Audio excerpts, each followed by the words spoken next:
Pitch to Pro is the official podcast of Ozark United FC. This will be our platform to tell our story about the club and the special place that we call home, Northwest Arkansas. This is a journey. We want to bring you along for the ride. We'll share what's going on behind the curtain, help educate the community at large about soccer, our league, and give updates on the progress of the club along the way. Together, we'll explore and unpack our journey to professional soccer, the magic that is NWA, our community, and talk all things soccer from on the pitch to behind the scenes, telling the story of our club. Pitch to Pro podcast is proudly sponsored by podcastvideos.com. Podcastvideos.com is Northwest Arkansas's premier podcast recording studio. Equipped with industry-leading equipment, the recording studio and services save you time, money, and hassle. They are dedicated to helping you create, record, and publish high-quality podcasts for your audience. Be sure to check them out today at podcastvideos.com. Hello, everybody, and welcome back to the Pitch to Pro podcast. I'm your host, Wes Harris, Managing Director for Ozark United FC, Northwest Arkansas's pro soccer club playing in the United Soccer League. Guys, I'm really excited about today's guest. I have joining me Mr. Tommy McCabe, midfielder for the Oakland Roots. Welcome, Tommy, to the show, and thank you so much for joining me, man. Thanks for having me, Wes. Nice to be here and nice to meet you. Yeah, man. So, we've got a ton that we can kind of talk about, Tommy, but I think for folks that kind of may be new to USL or, following the league, give everybody just, we'll dive into all that and your experience as a player. But I think, for me, I always try to start with people's backgrounds. Like, how'd you find the sport growing up, and kind of what was your experience growing up in the sport? So I started playing soccer at a really young age. My dad played and was a coach, college, high school level. And that's how he knows your friend, Chris Martinovich. So he was a goalie. I decided to stay out of goal. Maybe he forced me out of goal. And then just kind of been around the game ever since I was a kid with him. He coached at St. Benedict's Prep in New Jersey, a very good high school, especially when high school soccer was cream of the crop before kind of the academy system came around. And so they just being in that environment, meeting people from all over the world that were at that school, that was really my first introduction to the game in a team form. And then obviously you're playing in the backyard, passing the ball with my dad, just simple things like that. I guess that would be the soccer form of, or throwing the football or having a catch with your dad. Those are my earliest memories of being around the game and falling in love with it. And then for, I think, 5 or 6 years old, we moved to London for a little bit. So really at that age where you really fall in love with sports or anything really. And I'm over there living in England, a huge Arsenal fan. And so having those two experiences together, I think really just made me fall in love with it even more and just opened a deeper level of that. And then afterwards, we moved back to New Jersey, which I think is a great soccer area, a lot of diversity, some great clubs. So I think that's really benefited my career. And then after that, I was part of the U17 residency program for the national team and just being exposed to high level players at that level across the world, playing in World Cup qualifiers, the Youth World Cup. That was maybe my first taste of, all right, I want to do this as a profession and feel like I treat myself as a pro and can pursue that. And so then after that, I went to University of Notre Dame for 3 years and then was drafted to FC Cincinnati and spent 2 years in MLS before kind of bouncing around USL as well. Well, first and foremost, Arsenal fan, you're having a decent time of it this year, aren't you? Yeah, I've enjoyed it. My parents actually live over there right now, and they live in the neighborhood of North London. They have season tickets, and when I'm back home for the holidays, I will go to games as well. So I saw 5 games this past off season, and all of them were wins for Arsenal. So it was really good. Oh, that's awesome. That's awesome. I'm a diehard Liverpool myself, but so we're struggling a little bit this year. We're riding the struggle bus, but that's okay. Coming off a decent season there where there was really no expectation, but well, cool. I think I definitely agree with you back to your Jersey soccer hotbed comment. Grew up myself in Maryland, so I played a ton of tournaments and all kinds of teams from Jersey and the Philly area, and that whole kind of tri-state area was massive soccer hotbed, a ton of diversity, playing against kids that were just from all over the world, which, when you get that type of a environment and melting pot, you're bound to come across some incredible players. So, yeah, I would say the same. And I think there's a lot of players around my age that are playing professionally. I think that's really cool. There's a great pickup scene when you go back now as a pro and you're like, wow, this area is quite talented. Yeah, I think that's the thing that I wish, and Chris and I talk about this a lot, the thing you wish you saw more in the U.S. is just, pickup culture and just seeing street soccer. We would play in the cul-de-sac kind of thing growing up, but we'll get there maybe one day, hopefully. So, but I think you talked about it a little bit, but you talk a little bit about your experience kind of on once you decided, maybe a little bit before you officially decided that you wanted to be a pro, but you were kind of getting closer to that, elite level journey that maybe was that stepping stone for you. Because I think there's so many questions out there now, like alphabet soup league, like XYZ. Do I go to college? Do I go to academy? Do I skip both of those and go play overseas professionally somewhere? Or, I think everybody's journey is different, but I would love the perspective of a current pro player who's kind of gone through that system and path and had to navigate that not too long ago, and just kind of, I don't know, offer up your thoughts a little bit on, if you were having to redo that today, how would you approach that as a player? So maybe this will be one section of an overarching theme where I think when people analyze the American soccer landscape, there's, I think, more complainers than problem solvers. And so I think it's very easy to highlight some of the issues that we currently have. And just the greater infrastructure. It's such a large country, and the current landscape is there are a lot of paths, and you could maybe say, hey, that's a bad thing we don't have, to your point about alphabet soup. There's so many different leagues. It's so easy to get lost in it, which is, I think, all true. And you see that happen here. And I think that's just youth player development across the board, across the world, for so many different factors. Some are within a player's control, some are not. But I would tend to like to look at it with more of a positive light, and some of the kind of solutions with it. And I think, to your point, there's so many different ways to get from point A to point B, especially in our country. And so I was very fortunate to be part of the youth national team, where, to your point, that such a big country, the scouting network maybe doesn't meet the level of infrastructure, and that's where being in a hotbed like New Jersey, I benefited from. And so I was able to get in front of people, played for an academy, Players Development Academy, PDA, which is kind of one of the better non-MLS academies, and was seen there, and then was in those camp environments. And I think in those environments, maybe it's kind of intrinsic motivation, but I mean, the respect for myself and wanting to do well, wanting to show the best version of myself, and just doing the little things. And maybe that's the type of player I am as well. I think I'm able to show well in those camps, maybe not on the first day or the second day, but over the course of time. And then when you get into the residency environment, kind of day in, day out, week after week, being able to do that and stack days on top of each other, which I think is a very big part of being a pro. I was able to do that even more so than just kind of a 10-day window. And so I think I definitely had success in that environment. And then when you kind of stack these days on top of each other, weeks on top of each other, and you feel like, hey, I really like and love this rhythm where everything is kind of geared around soccer.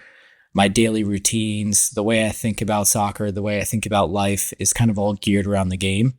And just being exposed into that, I felt I got better and fell deeper in love with the game as a profession and a way of life. And so that's maybe why I feel like with my development pathway, I was able to make the most of it. And I could totally see a different side where people maybe aren't in a hotbed, aren't in part of these academies and this like ever-changing landscape. How do you navigate that? And I think it is really complex right now. And maybe that's a problem, but I think generally speaking, I like to be more solution oriented. And I felt like I was able to find some solutions given my background and some of the pathways that I had, even though I definitely know that I was in a hotbed, I was in a good environment, and definitely benefited from those. So if you want some advice for kind of people looking for clubs and trying to navigate that pathway, for me, it has less to do with the alphabet soup league you play in and what team you're in. It's more about the daily environment and the training environment and matching that up where as a parent or a kid, you feel like you can develop and get the most out of yourself in there. And then who knows what happens after that. I think you see in college right now, that's a changing landscape for domestics and international players. So just getting in an environment where you feel like you're getting the most out of yourself as a person and a player, I think can take you a long way. But also if it doesn't take you as far as you'd like, I would like to think you can sit back afterward and say, I gave it everything. I felt like I got better as a player and a person, and go from there. No, it's huge, huge insight and great advice. So appreciate your perspective. And, you kind of, you talked a little bit about it there in terms of kind of your inherent, internal motivation there. And, but in terms of like, what does it take, to kind of be a pro? You've played at multiple elite levels on your journey, right? Whether it's club, the residency, youth national team, very good, respected D1 college program, MLS, now USL. What is the difference? Anytime I have a chance to ask this of somebody that can offer an opinion on both, I do ask it. What is the difference between a player that may be a really good college player, but maybe doesn't cut it at the next level, at the pro level? What is the delta there that makes that difference for the jump from, the highest amateur or semi-pro or college or whatever it is level that you're kind of talking about there up to the pro level? As a player, what are some of the things that you notice that are different about the players that make it versus those that struggle that may have been, you thought were kind of good at the prior stage? Does that make sense? Yeah. So I don't watch a ton of college soccer these days. So this is maybe more based on my experience as a player and kind of looking back on that and then the levels afterwards. And I think generally speaking, there's just less time and space each level you move up. So I think college is a bit more open, more pressing, more back and forth, more transitions. And so some of those players, which is not me, are in a bigger spotlight in that moment. But then when you move to maybe a higher level, maybe those moments that those players excel in happen less often or happen with less time and space.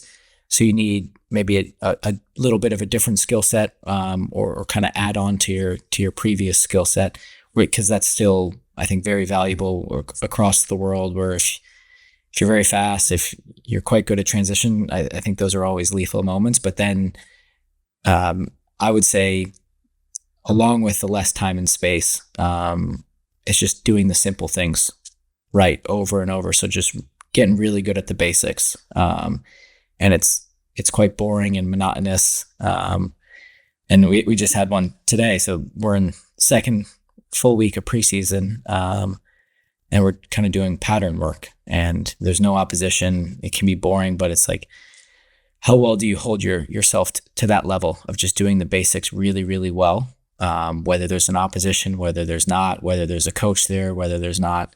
So I think the people that, and I'm maybe projecting for people at an even higher level than me, that that's something that they take a lot of pride in. And then I think with the time and space stuff as well, I would say maybe, there's no rule of thumb for this, but kind of generally speaking, maybe in college, a typical like structured or organized attack defensive moment maybe is played in kind of 40 yards wide by 50 yards long. And then in maybe USL, it's 30 yards wide, 40 yards long. And then maybe in MLS, it's 10 yards or 5 yards even shorter than that. And then in European football and international football, it's even shorter than that. And so the time and space you have between lines and under pressure is just that much shorter. And I think the players that can do really well in those moments, I think open up the game, but also allow you to keep the ball a bit more or keep your shape a bit more. And so you're not exposing yourself to kind of crazy transition moments. So I think as you move up, those would be the two things I think it kind of boils down to. They're just doing the basics really, really well. And then when you're kind of in a game or in practice, like how well can you operate with less time and space than you just previously came from in that environment. So I think one of the best ways to do that, or two best ways, would be your first touch, and then just scanning. So you're just kind of constantly taking in the pictures around you. And I think those go hand in hand. So if you're always understanding where space is and where you want to keep the ball, where you want to pass the ball, and then you have a good first touch that can take you there, I think you can operate in much less time and space as well. A quick shout out to my U10 boys. You just heard a professional soccer player verbatim what Coach West has been saying for the last 4 years. So it's not always the message that changes, but it's the person who gives it sometimes where it clicks for kids. Oh, that's right. That's totally it. Like, it's like you'll get there one day, maybe, if you want to have kids one day, but it's, if it's mom or dad saying it, nope, it's the coach saying it. Unfortunately, I am coach and dad, so I have to get it from others out there, but who else to get it better from than a pro player? But I think that's, you start to just get some consistencies amongst those, whether it's coaches, players, current or past. I mean, how well do you operate in small spaces, less time, under pressure, can do the little things and repeatable with consistency and be that reliable, person. Don't give the ball over in bad spots, but still be brave enough to try to take the things, and it's those decision-making moments, right? The game, that's what the game is other than the technical side, it's, and having a good first touch, you can develop that over time with practice. But if you can't get the decision-making part right, that's the fun chess game that I've always enjoyed about soccer. The one, and I'm hoping I'm quoting this well, but to your point on decision-making, I think there's a great Arsene Wenger quote about having youth development the wrong way around, where a lot of people teach execution, where it should be more geared towards awareness. And when you're aware of more of your surroundings, then you can work on decision-making. And then from the decision-making, how are you executing those decisions? So are you aware of all the possible decisions that you could be making? If you are you choosing the right one? And then if you're choosing the right one, how well are you executing it? And I think that's also an interesting, I've seen that quote, and it is hard as kind of, youth coach and knowing that is ultimately what separates and good players along the journey is decision making. Because you get, if you dedicate the time, anybody can develop a really good first touch. As long as you're willing to put in the time and go and find a wall or whatever it is, you can develop a good first touch. But it's the decision making that really separates people and players, and that scanning frequency is really, really hard to teach. And so the quicker that you can become better at that, in your development, the better you're going to be. At the same time, though, you still have to be able to receive the ball, trap the ball, pass the ball, shoot the ball, all those things as you're learning that. So it's like, but I agree where I think there's an overemphasis on developing almost like pre-built, like set plays, if you will. Like the 6 is gonna pass here to the, and then this is how we work it up the field, guys. And this is, you're supposed to pass to Johnny this way, versus giving people and players the freedom to analyze the game moments as they come and then make decisions and talk about it and, help them develop those processing skills within their own brains. Right. And that's a much more abstract, tall task on teaching 7, 8, 9, 10-year-olds. But it's important because that's ultimately what separates them 10 years down the line. So, but yeah, I've seen that quote, and it's kind of, it's fun. And then you get like the Corver guys that are, a little bit different school of thought on all the technicality. It's interesting. I don't know. You can go down a lot of rabbit holes on content out there, but I appreciate your perspective on those and, kind of advice to players and what to focus on. And because I know that's a lot of the questions that we get. And especially as we have our we launched our boys academy. So we have a U13, a U19 on the MLS Next academy division side, and get a lot of players and parents asking, my kid didn't make it or whatever. What can they work on? How can they get better? And our coaches do a great job and all of that. But those are questions that I know that everybody has kind of as they're on that journey, and hearing from pro players on their perspective is super helpful from those that are in it. So on that note, what's it like, man, playing in the USL Championship and MLS and on the international stage? Like, what's it like being a pro player? I love it. This is what I wanted to do since I was a kid, and maybe the dream is different than the reality as well. And I think every kid dreams of, if they want to be a pro, they want to do it at the highest level. And then it maybe becomes, I want to do this at the highest level possible, because I'm not in the Premier League right now. I'm not playing on the international stage as a full senior member. But there's still a kid's dream in here involved, and there's a love and passion for it. And that's one of the main reasons why I still do it. And then on the day-to-day aspect of, okay, what's it like? I think it changes based on the environment you're in. But the daily rhythm is some version of, okay, you wake up, you go to the training ground, you kind of have meetings, get yourself physically ready for training. You have training, kind of varies in the length of time, but then you're probably done around noon.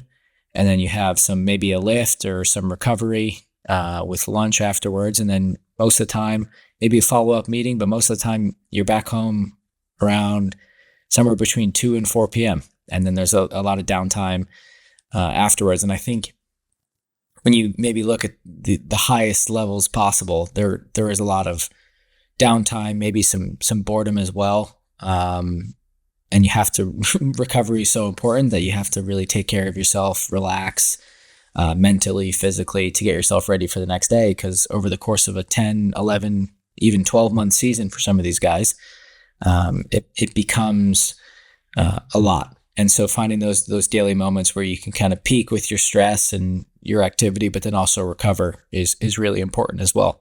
And then currently here in Oakland, I've got maybe a bit of a different rhythm than I've had at any club I've had before. Where now I'm living with my girlfriend in San Francisco. I bike and then take the ferry and then bike again to training. So most of the time I drive.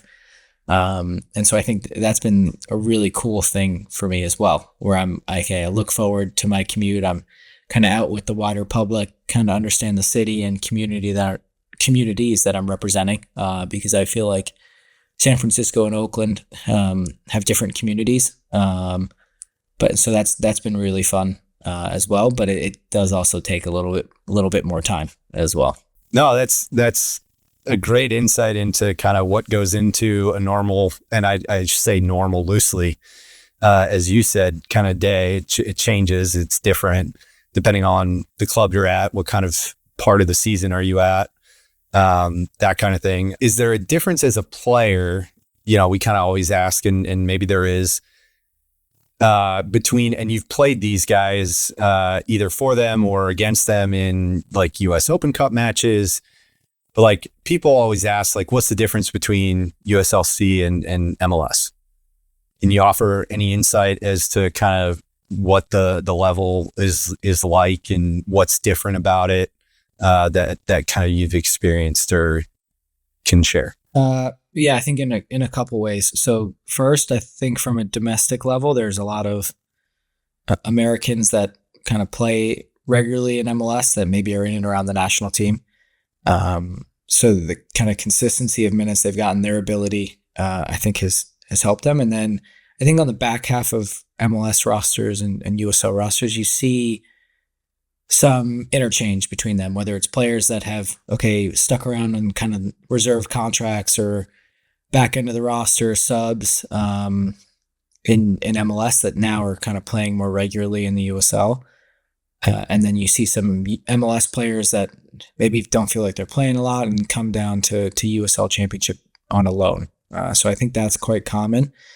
And then I think from a kind of higher end roster budget standpoint, there's a lot more possibilities on who the MLS can sign from a talent level based on the money they have, the international spots they have, and all the different kind of roster mechanisms, just the overall size of the roster. The budgets they have are bigger, and that kind of ties into some of the commercial revenue and all that. So I'd say there's definitely differences on that end. But I think some of the maybe kind of back half MLS rosters, there's been some kind of change up and down for a lot of those players. Maybe they came down on loan, did really well, went back, had developed, and then have more minutes now and are pushing it with their MLS side as well. So I think there's a common trend in that as well. And then it's up to, I think you see a lot more MLS clubs have become more foreign. And so maybe they just have pure number-wise less Americans with college or USL experience in that environment. So then it's hard to kind of compare apples to apples in that one. Yeah, no, it's good insight, I think. And, you yourself have bopped around and experienced, forgive me if I get this wrong, but what, 9th pro club experience now? Honestly, I don't even keep track. So you're making it sound a lot worse than it is right now for me. I mean, depending on like loans, if you count those out and that kind of thing. I count them, yeah. Okay. So then I guess if transfer market's right. It usually is. So 8th or 9th, we'll call it a good number of clubs in an experienced player. Let's put it that way.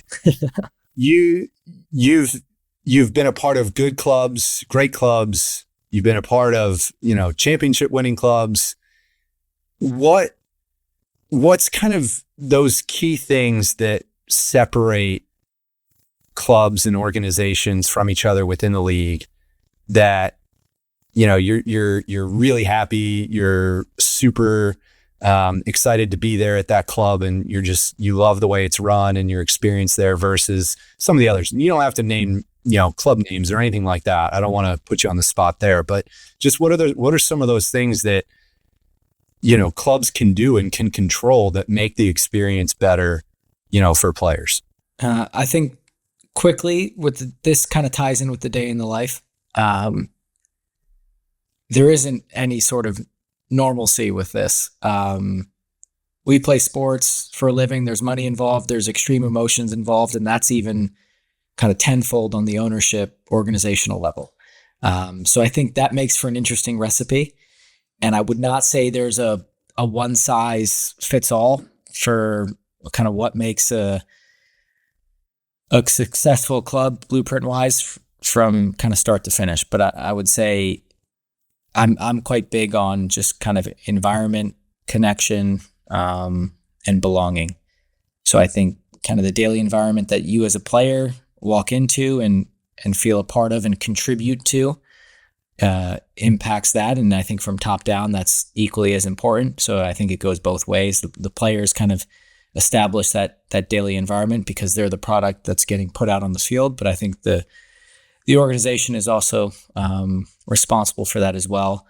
And then I think to the point about kind of emotions being involved in this, connection is a huge part as well. I think that's maybe over time, one of those kind of emotional drugs that I've been more obsessed with finding. And you get involved with great people, and I think that goes to the environment. It just becomes a lot more enjoyable. And you feel like you get to know people on a deeper level. You get to know them as players. And then with that connection, you can kind of put together some really good sequences on the field that are just, I think, really fun to be a part of. And then again, connection and belonging. I think we all kind of want to belong to something that's bigger than ourselves. That's why these clubs exist. They bring community together. You want to belong to something. I think it's the same for players. And so I think that's having those, whatever environment you're in, whatever club you're in, if you have those three, and they can look very, very different. And I think there's different motivations for clubs on short term v long term. I mean, I was at Orange County. We won the league, and then we finished last in the Western Conference the next year. So there's clearly something that went really well in the short term, and then fell flat the next year.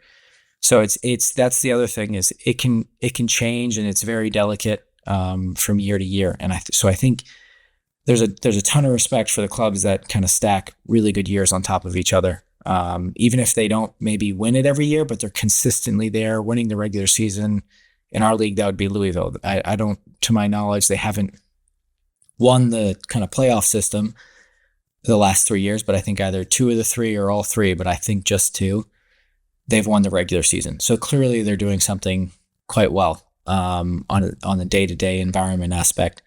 And then we didn't win last year, but last year was probably one of my more enjoyable years. I think far more enjoyable than the year that I actually did kind of end up a winner of the league. So I think, that makes you reevaluate, yes, we all want to win and we're all really competitive, but what else kind of is defined by winning? And so I think those 3 things that I just mentioned kind of give you maybe a wider or more holistic sense of winning that you look back on 5-10 years with more memories. And so that's something that I really enjoyed. And if people follow the USL closely enough, we went through an ownership change kind of at the beginning of the year, and there was a whole lot of uncertainty that was going on, but we somehow kind of bonded together in the short term, created our own kind of unique little environment within that we really benefited from on and off the field. And so I wouldn't say that's a recipe for sustained success with an ownership change, 4 GMs in one season. But I think with the group that we had, it really, really worked. And so that's the other thing with some of that connection, is each group is very different, even if you're playing at the same club each year. And so I think clubs that evolve year after year, create that environment that is bigger than kind of any individual. And then they have people that connect on a deeper level and then feel like they belong to something, I think is really powerful. Yeah, I think those are all really awesome insights, and I'm super, super happy you touched on. Most of them are cultural. You got to put an environment in place, like that's facilities, that's all the things that go into that. There's some physical things that create that and drive that, but a lot of that as well is the culture and being a part of something and being a part of a vision and a mission and feeling everything ladder up to that and everybody being on the same page. And I think that's, sometimes you have those adverse moments, right? Like you talked about with Loudon last year, and is that an ideal thing that you would wish upon a club or a player? Probably not, usually, objectively speaking, right? But if, you have choices in those moments as an organization, as a club, as the players on the field and the locker room. And it sounds like, and it looked like from, results and how you guys were playing and the way that you spoke about the experience, was you guys made the choice to kind of use that as a rallying point and kind of come together and make the best of what you had and, found some joy in that experience. So I think, to your point, it's a lot like the player pathway. There's no cookie cutter recipe for success, I guess. And you also hit on a little bit, and I want to ask you what it's like.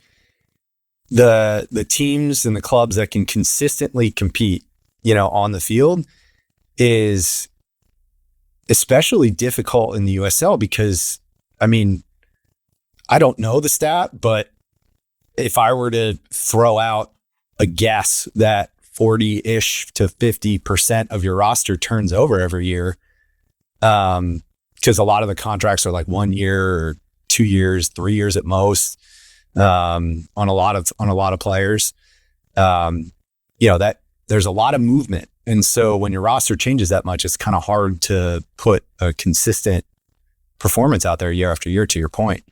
So what is that like, I guess, as a player? Is it, you just kind of deal with it on, I'm here for the year and I don't know where I'm going next year? Is there a certain level of, uncertainty there, or do you just kind of navigate it, roll with it? You understand what it is and you just play best that you can and you take the opportunities as they come? I think there's a lot there. So quickly, I think the length of our contracts in USL have improved kind of over the course of my time in the league. You're now seeing more multi-year guaranteed contracts, which I think is good for some of these life cycles of clubs. But it's also not long enough where if you're not doing well, you can kind of reset and find different answers. But some of these clubs can now kind of have continuity, kind of plan in advance because they've had people on 2, maybe 3-year contracts, which is great. I wouldn't say it's on the 4, 5, 6-year level of some of the kind of really elite performing clubs that establish a life cycle of 4 to 5 years where they're challenging for trophies year after year, and who's going to be at the top, which is, again, very entertaining because who's competing for kind of first, second, third can change every year. There is that hope, there is that possibility of that. On the flip side, with some of the shorter term contracts, or if you're out, it can kind of be a bit of a toxic, cancerous situation as well, especially if you're not challenging for a title or even playoffs, or you just say, hey, we got one game in playoffs and then we're done. I think there's also a reality of self-preservation. I'm just moving on to the next one, and there's nothing to fight for at the bottom end of the table to kind of keep people interested and motivated if that were the case as well. Well, on that note, nothing to fight for at the bottom of the table. USL's come out with some pretty landscape-changing news in the last year, and another one dropped today on official naming of the Division One new tier league in 2028 and instituting Pro Rel. As a player, what are your thoughts? I think the concept of Pro Rel is great, but we are in kind of CBA negotiations right now as well, and I'm kind of more concerned with the current welfare of players, with minimum contracts, just like quality and standard of life and professionalization of the league as USL Championship first, because that is the current existing ecosystem we're in. So there's a priority there, but I mean, as players, you're all for kind of improved quality, improved stakes, and we're here to help them and the stakeholders in that as well. But I think that we're more concerned kind of with the current context as well. Yeah, I think that's helpful context as well. I mean, you want to see things grow, but you want to see them grow on both sides. And, to your point, I know the Players Association and the league are kind of trying to, well, we won't get it too much into that, but let's just say there's work to be done to figure it out. How about that? Yeah, and the one thing I would add to that is when you say both sides, there's really 3 parties at the table. There's players in the players union, and then there's clubs and the league. And so I think there's 3 stakeholders, and maybe it's masked as 2 behind players union, and clubs as league is one single entity, and it's not. It's not. No, that's a really good point to call out. Yeah. And so I think that when you've got 3 people at a table with all different priorities, wanting to push the league forward and wanting to hold each other accountable and all have skin in the game. And I think it's it's an uneven set of kind of a ratio proportion in that sense right now, where I think maybe some people feel like they're taking on too much skin, whereas as others, I don't think have a ton of skin in the game with this. And so I think if you want to push with pro-rel and kind of improve professionalization across the league, I think that equation needs to be balanced more. Sure. And I think that's, a fair point. Obviously, you need to be able to attract, like any organization, you need to be able to attract and retain top talent. And to be able to do that, you need to have, to your point, and what makes good clubs, the right environment, connection, belonging, and good environment to be able to be in. So all those things kind of come into play.